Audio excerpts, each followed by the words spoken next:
ঢাকার সাভারের শাহীবাগ ডকরমোড়া এলাকায় অবস্থিত সাভার দারুল উলুম ইসলামিয়া মাদ্রাসা প্রাঙ্গণে অনুষ্ঠিত হল পবিত্র রমজান উপলক্ষে ইফতার ও দোয়া মাহফিল। বিস্তারিত থাকছে সাভার থেকে খায়রুল ইসলাম অভির প্রতিবেদনে।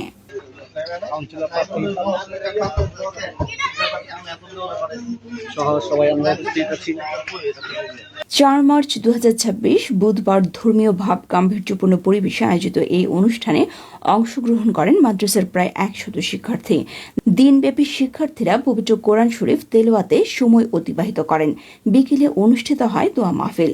দেশ ও জাতির কল্যাণ কামনায় বিশেষ মোনাজাত করা হয়। অনুষ্ঠানে প্রধান অতিথি হিসেবে উপস্থিত ছিলেন লায়ন মোহাম্মদ খোরশেদ আলম, ঢাকা জেলা বিএনপির সাধারণ সম্পাদক ও সাভার পৌরসভার মেয়র পদপ্রার্থী।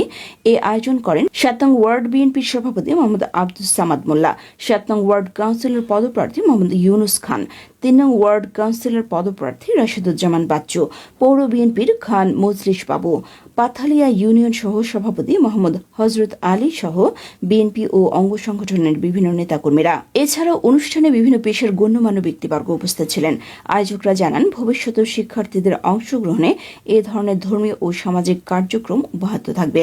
শান্তিপূর্ণ ও ধর্মীয় পরিবেশে ইফতার ও দোয়া মাহফিলের মাধ্যমে অনুষ্ঠানের সমাপ্তি ঘোষণা করা হয়।